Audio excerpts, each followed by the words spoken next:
All right, teammates, we are back once again. If this is your first time listening to the Move Swiftly podcast, welcome to the show. Welcome to the #1 show on innovative teamwork. To my regular listeners, buckle up your chin straps, buckle up your seat belts, get ready because we have an absolute story today. Someone who's incredibly transparent, has been through a lot, has grown through a lot, and is not afraid at all to put her soul out there or put her heart on camera because she knows how much it can help somebody else. Miss Shā Sparks, I'll tell you, I listened to a lot of your work to get ready for this, and I'm already moved. I'm already kind of moved just having you on the show. So, with all that, welcome to the show. Great to have you.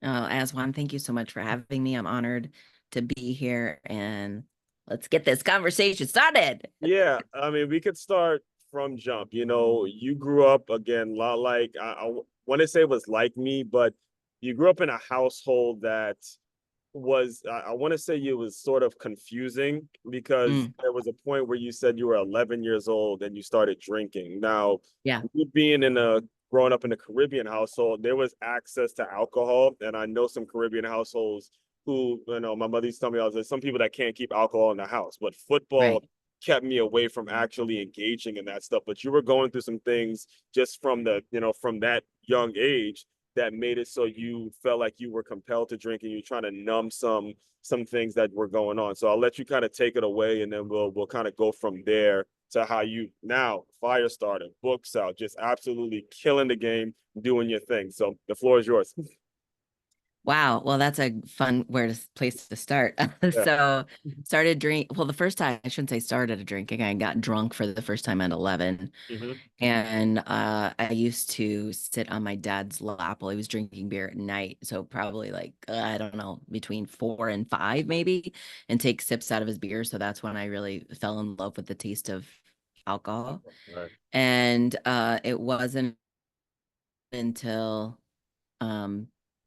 I was 15 when I was drinking daily.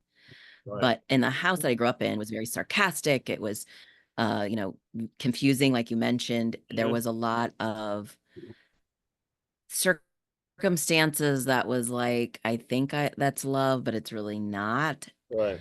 And so it was, bullying, making fun of each other was on the regular. Right. And I really didn't realize how depressed I was, or even trying to numb the sadness Right. until many years later. But when I was 16, I got a DUI, and that was a huge wake-up call.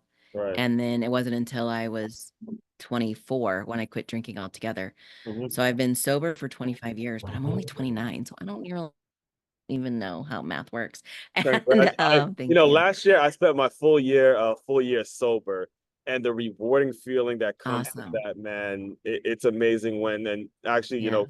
for listeners don't know, we actually have a mutual connection with, shout out to Taj, my boy Taj. He knows me in college as one. Yes. College as one was getting fucked up, at Right. least 3 nights a week. So, Sure. for me to go sober for a year with no real issue was like a big deal for me. So, Well, congratulations. yeah, It's thank it's you. it's huge, Yes, right? it is. One day is huge. So Yeah. congratulations for 1 year.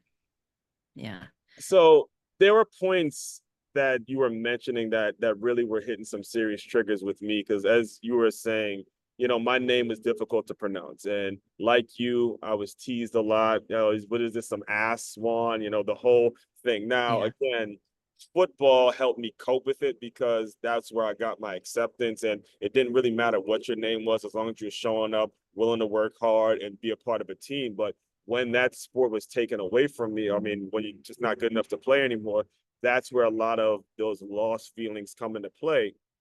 And one of the things that you were very, very transparent about sharing is, you were in a very abusive relationship. You were in a relationship that I was listening, I couldn't imagine how you got through that.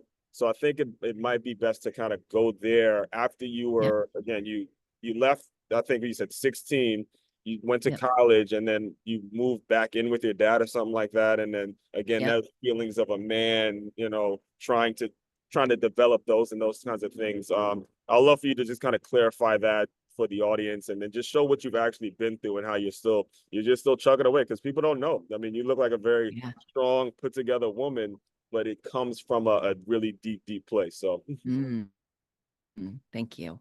mhm. And thank you for doing your research. I mean, man, how amazing are you as a host to really dive and go, okay, I'm gonna I've listen been to all listen, this listen to me, crap that she and then talks listen. about. We've been doing this for 4 years, Yeah, but the listeners know, man. I don't bullshit. When people come on, I show the I respect, love it. make sure I know what the hell I'm I talking love it. about. So, Well, thank you. Yeah, so the reason I quit drinking is, to be honest, I was with an alcoholic and I didn't even realize that he was an alcoholic, but I was with him for 12 years. We had, um, a, God, a toxic relationship at best, the best way to describe it. And he had a double life. We moved in together, and 4 years later, I found out that I had her, married this woman at the same time we moved in together and had a couple kids. The lies and the manipulation and all of the like you just said, the bullshit that it's like, right. holy cow. And then the broken promises, I will change, I will do this, I will get a divorce, I will do all this. And we didn't live together anymore after that, but we maintained well, I shouldn't say we maintained. We were on again, off again, on again, on constantly. It was a constant fight, constant abuse, verbal abuse, mental, physical. And through it all, I learned how to fight back, right? I had two older brothers growing up that they would get in fights and I would fight them. And so here I am now just fighting a dude and just literally one day at a time, like they Right. teach us in AA of, oh, okay, is today the day he's going to kill me? And just going in, waking up, going through the motions, going to Mm-hmm. work, lying and never telling anyone anything at work, Mm-hmm. going home, and then living the torture, the hell that I was in every day. And at some point, he was in a car accident, and I was able to break free. Mm-hmm. I had to break up with his sister Right. because his family was still trying to get me to be responsible for him. And I was like, absolutely not. First of all, Mm. he's been married to this other woman, and then he at some point got a divorce. But it's like, why are you knew about this? Why didn't you tell me? Why didn't Yeah. you, Yeah. stand up for me or whatever? And they were like, oh, well, it was his business. It's like, oh, geez. That's bullshit. And when I Yeah. explained that, I had done research on his personality. I mean, here he is in a coma, brain damage. They move him from the hospital ICU to a long-term care facility to a nursing home. Mm-hmm. And, that's where he lived for the last 13 years of his life before he passed away. Mm-hmm. And I explained to them in the beginning days, like, look, I've done research on his personality. I think he has Right. something called borderline personality disorder. It's like Right. bipolar/schizophrenia. And a Right. lot of times it comes from child abuse. And his sister's like, child abuse? He was never abused. He's a compulsive liar. And I said, Right. well, your aunt told me, Right. not him. Mm-hmm. And she was like, wow, okay. And then the tears started coming. And then she's like, I hope he doesn't blame me for not stopping her. Right. And all of the things that comes out when secrets are exposed, right? Yeah. I understand. And yeah, and I immediately, once he was in that car accident, I started on my healing journey, as I like to call it. Mm-hmm. I started Christian counseling week 1, Mm-hmm. started listening to podcasts, reading books, journaling. I journaled beforehand, but really Yeah. dived into what it means to break free from codependency Yeah. and peel away the layers of the onion that I am, that we all are, Right. Right. and just really heal. Yes. And that right there is like the most important thing anyone can do professionally and Yeah. personally, Yes. because then you're able to understand who you were meant to be professionally and be Mm-hmm. able to go from a healed point of view, a freedom point of view, rather from fear. Yeah. So I want to kind of put this in context here, because you did mention that you stopped drinking because of him. And I want to make Yeah. sure, as male listeners, the men listening in, the power that we actually have and the Mm. responsibility that comes with whenever you don't know what a young lady may be going through, you don't know what their actual thought process is. And if you are not being responsible to say, hey, look, I'm saving this young woman's life because I'm the reason she stopped drinking, and you can correct me if I'm wrong, maybe it was because he was an alcoholic. I don't know, but the bottom line is you were doing something productive because you met a guy. All right. So what I want men, specifically men, to understand is we have power. We have that ability to change people's lives for the better. Now, also at the same time, ladies listening in, learn from the mistakes, learn from the concept of I'm not going to depend so much on a guy that I give up my entire life or I have so much dependency on him to where, as you said, look, the guy's married, he's in a situation, and I still couldn't break free. I still couldn't figure out ways in which I could just cut it off at at the core. And you never want to put yourself in that situation. And Right. I'm glad that you were able to sort of live to tell the story, because you did mention there was actual weapons, there were guns pointed, there Yep. were things where you actually had to physically fight. And I could only imagine those moments. I could only imagine how scary those moments were for you. But, when it comes to the counseling aspect of it, can you kind of speak on when the breakthrough started happening? Because Mm, I can't, I'm not going to pretend to be able to resonate with feeling like that. There's been yeah. times where I've been depressed and all that, but it wasn't on the level that you've gone through. How do you even begin to heal? What's a Mhm. win? All right. What's a Yeah. win? Yeah. That, Yeah. no, what's a day that says, oh shit, all right, at least I made it through the day? Because I'm always telling people that go through a lot of stuff, simply take it day by day, take it day by day. So Yeah. what was an example of a winning moment where you're like, all right, now I'm getting the fire started. I got my books going. I'm doing my coaching. Walk us through that process a little bit. Yeah. So I just want to back up to something you said. Yeah, The go ahead. reason I quit drinking is because someone had to be responsible in the relationship because he was definitely an alcoholic, Mm-hmm. drinking every day. Right. So jump ahead now. Here I am Mm-hmm. in the first coaching or the first counseling session. And I'm telling the counselor, what I'm experienced that my boyfriend's literally in a Oh my. hospital bed as we speak, in a coma, and I want to get out. Yeah. And he said, "You were abused." And I was like, "Abused?" And he's like, "Yeah, you were abused." And I was like, I didn't even say that word out loud. Hmm. And so I left that session and went to visit with my best friend who didn't know. I never told anyone. Mm-hmm. And I whispered it to her. We were sitting in a restaurant for 4 hours where I just cried and I said, I was abused. And she's like, abused? And I said, yeah. And it was like the voice that I had been wanting to use since a small child was finally speaking out. Hmm. And it's as if the door was open that gave me permission just to say that word, that I Mm-hmm. was abused, gave me permission to continue to share my story, Okay. so that each time I went through a counseling session, each journal moment, each Mm-hmm. coaching, each podcast I listened to, whatever milestone I learned about myself at that time. Professionally, I was a hairstylist. I had a salon Yeah. and I had a captive audience in my chair, every Mm-hmm. day, all day long. And so my clients would come in and sit down and they would I'm like, what's new, what's happening in your world? And they'd tell me, and then they'd say, what's going on with you? And I'm like, well, you're not going to believe what I learned about myself this week. Mm-hmm. Because I started to tell them like I was abused, it was awful, and here Mm-hmm. I was, and now here I am. And they would say, well, first of all, you're so strong, because I Mm-hmm. never knew. Mm-hmm. And second of all, I would say, here's what I learned. I learned Mm-hmm. about myself that I'm emotionally unavailable. And Mm-hmm. they're like, what does that mean? I'm like, I'm unwilling to say what I mean what I say, and not say it meanly. I'm Mm-hmm. unwilling to actually share what I'm feeling and what I'm thinking Mm-hmm. for fear of being vulnerable, for fear of not having the upper hand, for fear of Mm-hmm. not being in control. Right. And they're like, well, how are you like overcoming that? And Mm-hmm. now, mind you, at the time, I'm whispering all this because even if you got to whisper, you got to use your voice, right? Yeah. And I said, I'm practicing being vulnerable. And Yes. at the time, I couldn't even pronounce the word. It was like, right? Right. Stumbling over it.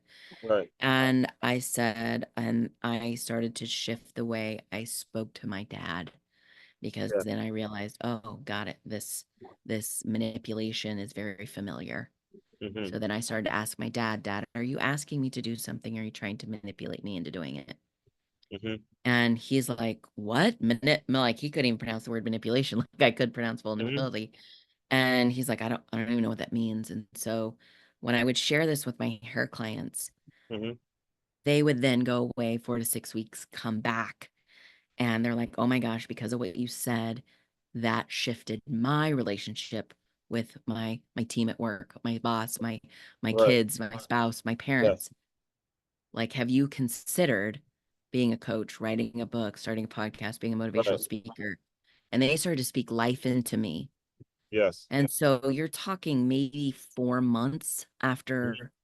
after his accident that I really started to notice Yes. that all of a sudden all these people were filling me up with words of encouragement that I'd never had experienced before or never Right. really noticed or paid attention to. But I started to believe them for the first time in my life. Mm-hmm. And I thought, well, what if I borrowed their confidence that they have in me Yeah. and I just try what they say that I could do? Mm-hmm. And what's the worst thing that can happen? I could learn a new skill Yeah. and still be able to do hair if I wanted to. Right. And as time went on and I kept learning new things and I wrote my book Mm-hmm. and became a speaker and started a podcast, Mm-hmm. all of a sudden things started to shift Right. and coaching and I was then getting people were asking me to come speak at battered women's shelters Mm-hmm. where it was no longer about the shit that Yeah. we've gone through. It Right. was about the recovery and the healing process and why Right. it's so important. Right. And I started to notice this pattern with all these people that the healing process is something that most people overlook. Right. So there's a couple point. Well, first of all, again, thank you for your vulnerability and your strength. But there's a couple points I want to make sure we don't brush over here.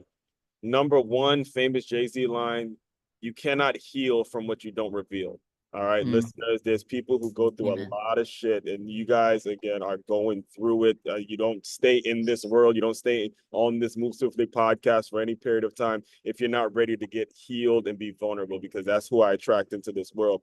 If you are not revealing and if you're not speaking it into people, it's just going to creep up in you and it'll just burn you day in and day out. I am such a fan of the fact that you looked at your clients and you saw the difference it was making in their lives. You're not one of these people that just started a business from a selfish perspective. You didn't just put a Right. book out there because you wanted to make a lot of money in 6 weeks. No, these were people that you knew over a period of time. Again, as a hairstylist, that's I mean, I get my hair cut so I can sort of resonate with the feeling. But when I speak to ladies, they're like, look, that's kind of a therapy session in itself. Absolutely. They Yeah. look at people like you as their therapist because you're making them look good, and then they go through whatever they go through and you're revealing these things to them and they're coming back to you saying, hey, you helped me do this, you helped me to.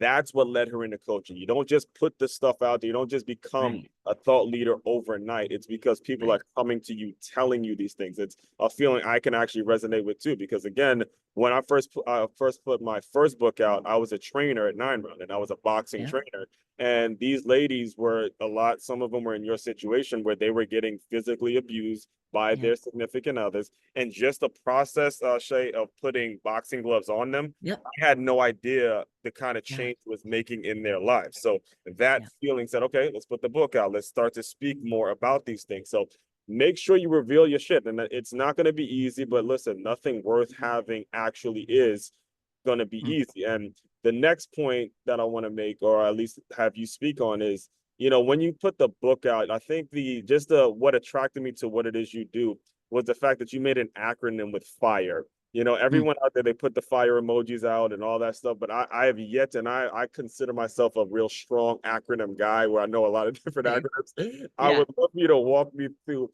how you were able to kind of build that element to your business to where now that attracts a mindset like ours Mm. where you can, obviously you're doing some pretty big things now. So again, kind of speak on that a little bit. Yeah, well, first of all, I want to commend you for Mhm. being a trainer at 9 Round. I actually took kickboxing too, part of my And, healing hey, and process. it's It's therapeutic. amazing. It's Yeah, therapeutic. it is amazing. It is definitely therapeutic. And then I switched to Krav Maga, which I worked added a whole nother level. I Love worked at one that. of those too. Oh, it was amazing. Self-defense. Yeah, I would. So Yeah. I'd be like, "What's his name? Put his face." I'd have the bag. Yep. Put his face. Put his name. So Yeah. it Oh was. yeah. They felt it. They felt it after that 30 minutes. Absolutely. So actually, so my business when I started out, so first of all, let me say this. So one of my very good friends, and she's also my accountant, had asked me to speak at a battered women's shelter. And after she heard me speak, and she's my speaking coach, she's Mhm. like, "Wow, you have a book in there. I have You it. don't Yeah. just have a book, you have like several." Yeah. And the fact that said that to me, and then she said, and I love this. So for your listeners, this is a fantastic piece of advice. If someone is asking you your advice at least 3 times, that's a business. Mm. And Well. I found myself over and over again at people coming to me and saying, how do I recover from this relationship? Mm. And I'm like, huh, okay. So Mm-hmm. that was number one. Number two, when I started my business, I realized that I was creating hope Mm-hmm. for women to transform their life from trauma to treasure. Yes. And so my business was Sparks of Hope. And Mm-hmm. then right after 2020, on Memorial Day of 2020, my brother passed away.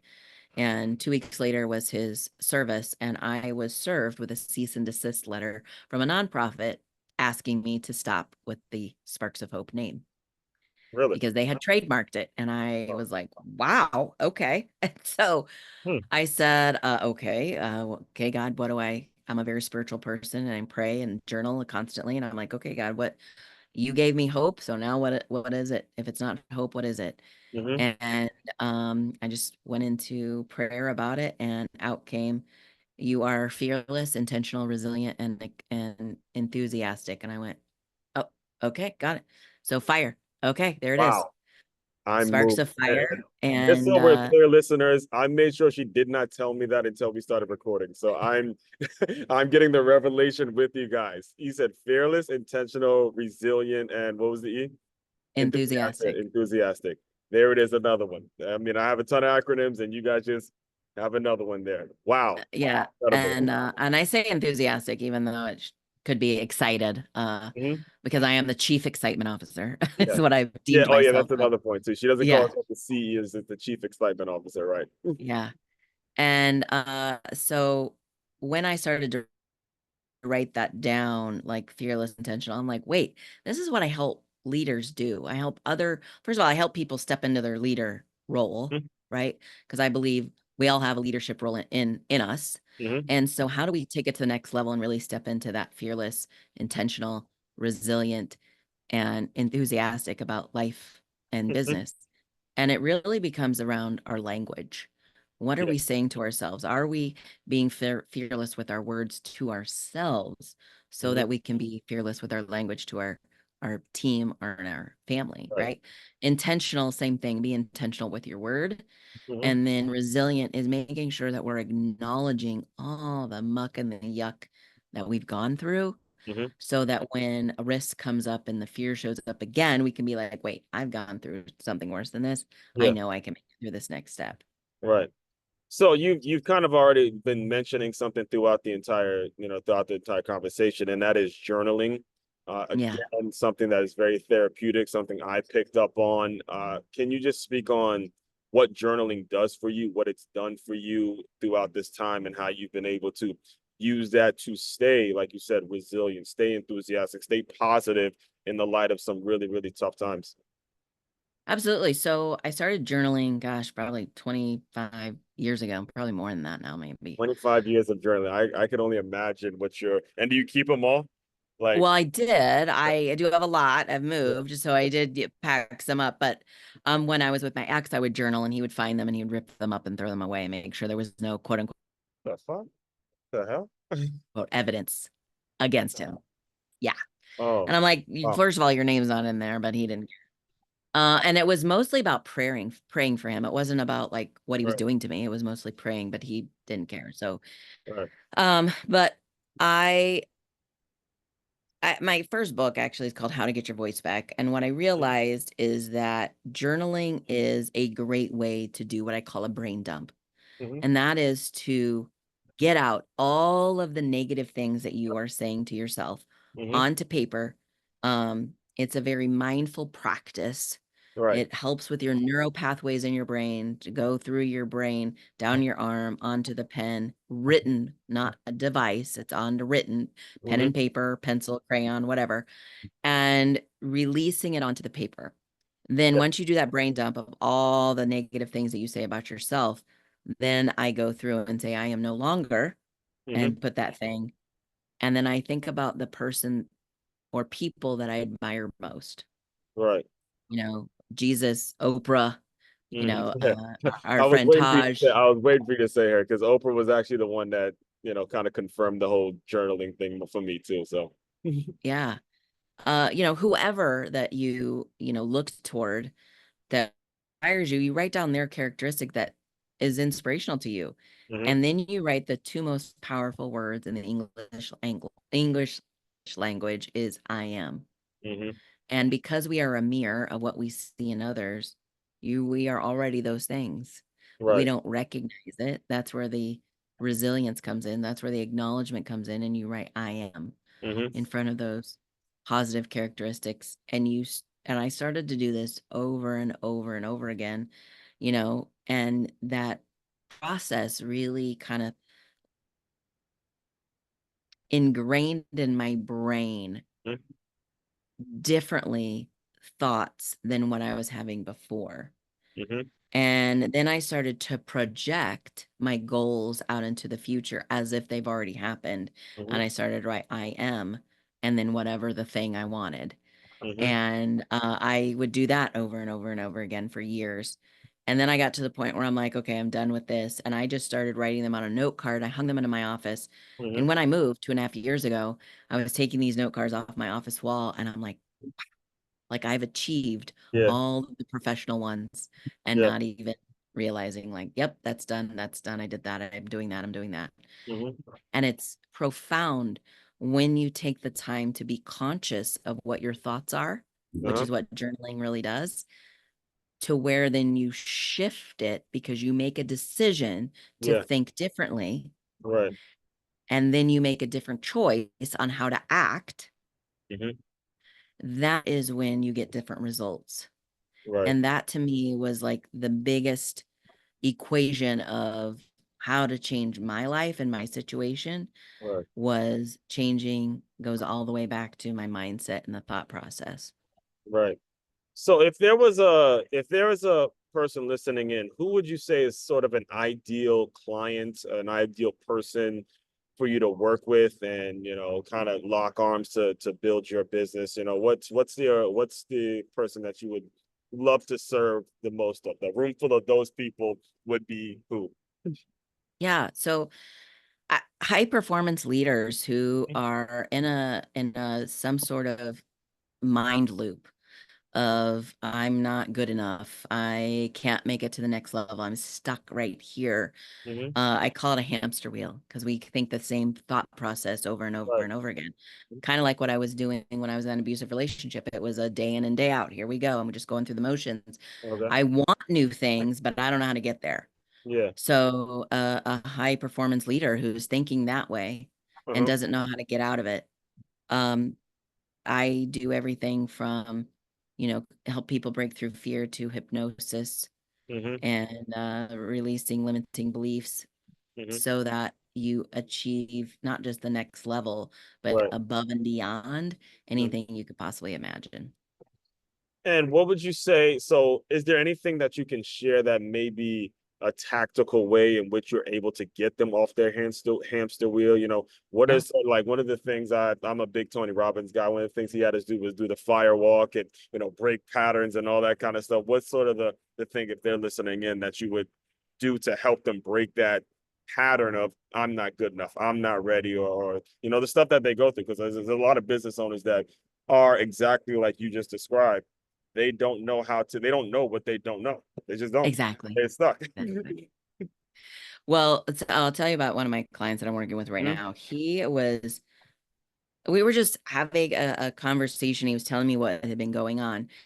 And let me think of the phrase that he kept saying.